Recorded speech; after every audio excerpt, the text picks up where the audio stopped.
tugas video ya. Apa ya konsepnya? Masing-masing aja lah. Langsung aja ya. Jadi perkenalkan, nama saya Dio Riki Sagita. Saya dari PU22A. NPM saya 22114001. Jadi di sini saya akan menjelaskan tentang materi teori belajar. Jadi teori belajar itu adalah seperangkat konsep, prinsip dan penjelasan ilmiah yang digunakan untuk memahami bagaimana proses belajar terjadi. Nah, di dalamnya ada 4 teori. Yang pertama ada teori behaviorisme, teori kolektivisme, teori konstruktivisme, dan ada teori humanistik. Jadi nanti saya akan menjelaskan beberapa poin, yaitu pertama ada pengertiannya, tokoh yang mengembangkan, lalu ada contoh dari teori tersebut, lalu kekurangan dan kelebihannya. Jadi kita masuk ke teori yang pertama, yaitu teori behaviorisme. Apa sih sebenarnya teori behaviorisme itu? Jadi teori behaviorisme adalah teori belajar yang menekankan bahwa belajar merupakan perubahan perilaku yang dapat diamati secara hasil dari hubungan antara stimulus dalam kurung rangsangan dan respon, yaitu reaksi. Nah, ada beberapa tokoh nih yang mengembangkannya. Antara lain ada Ivan Pavlov, ada John B. Watson, dan ada Skinner.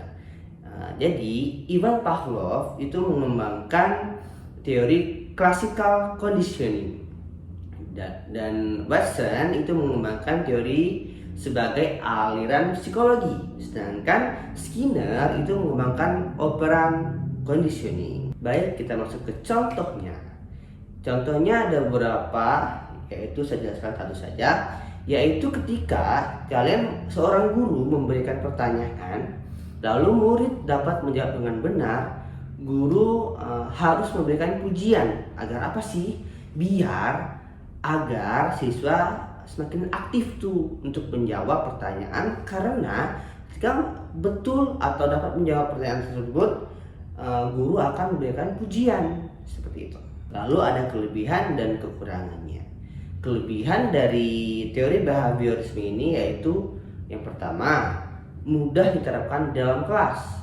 Yang kedua, cocok untuk pembelajaran disiplin dan kebiasaan. Yang ketiga, hasil belajar mudah diatur.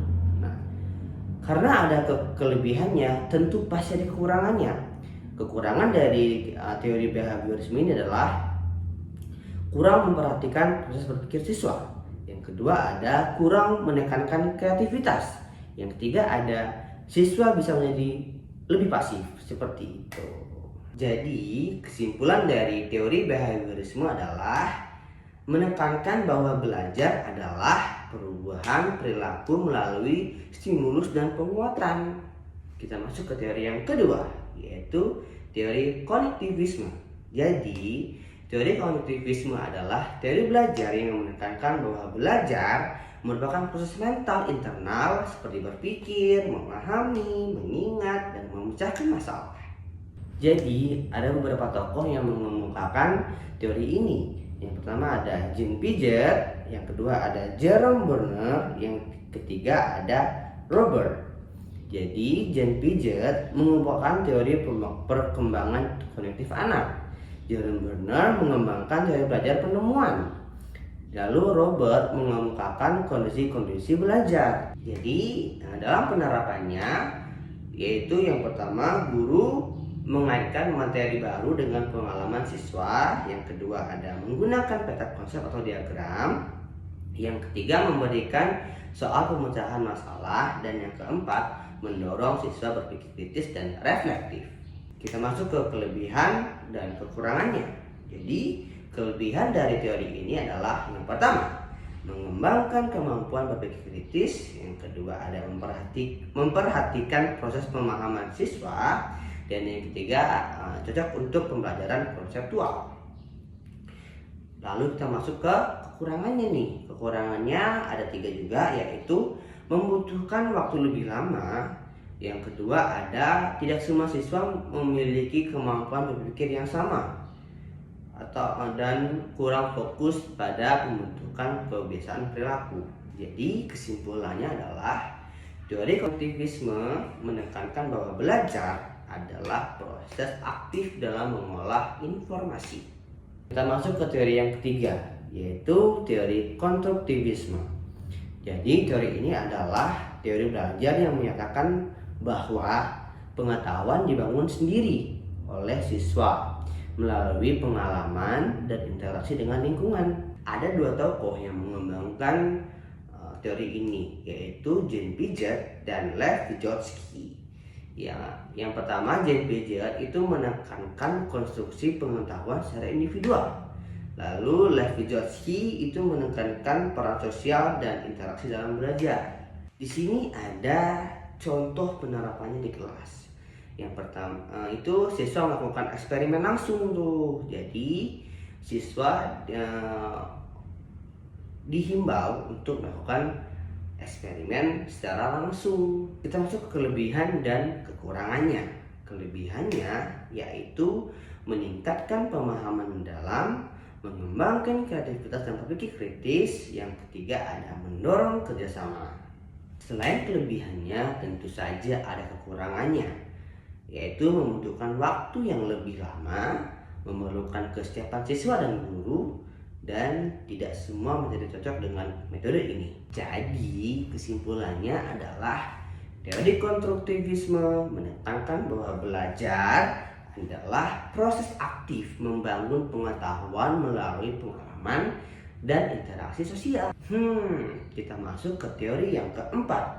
Wah, udah di penghujung aja nih ya. Jadi teori keempat yaitu teori humanistik. Apa sih teori humanistik itu? Jadi teori humanistik adalah teori belajar yang menekankan bahwa belajar bertujuan untuk mengembangkan potensi diri secara menyeluruh, baik aspek kognitif, emosional maupun sosial. Jadi ada beberapa tokoh yang mengembangkan teori ini. Yang pertama ada Abraham Maslow, yang kedua ada Carl Rogers. Jadi Abraham Maslow itu mengemukakan teori hierarchy of needs atau hierarki kebutuhan. Carl Rogers itu mengembangkan konsep student centered learning. Jadi contoh dalam penerapannya yaitu guru memberikan kesempatan siswa mengemukakan pendapat. Yang kedua ada memberikan umpan balik yang membangun. Yang ketiga ada menghindari tekanan atau hukuman berlebihan. Yang keempat yaitu mengaitkan pembelajaran dengan minat siswa. Kelebihan dan kekurangannya yaitu yang pertama ada kelebihannya itu yang pertama ada mengembangkan potensi diri secara menyeluruh. Yang kedua ada meningkatkan motivasi intrinsik. Yang ketiga ada menciptakan suasana belajar yang positif. Dan kekurangannya yaitu ada 3 juga guys. Yang pertama sulit diterapkan pada kelas besar. Yang kedua ada hasil belajar sulit diukur secara kuantitatif. Yang ketiga ada membutuhkan guru yang empatik dan sabar. Jadi kesimpulannya dari teori humanistik ini yaitu menekankan bahwa tujuan belajar adalah mencapai aktualisasi diri. Nah, bagaimana? Kalian udah ngerti kan dari teori belajar tersebut? Oke, kita sudah sampai di penghujung nih. Jadi kalian udah mengerti kan apa itu teori behaviorisme, teori kognitivisme, teori konstruktivisme, dan teori humanistik. Kalian harus tahu ya, sebagai seorang guru kita harus memahami 4 teori ini. Terima kasih telah menonton dan sampai jumpa.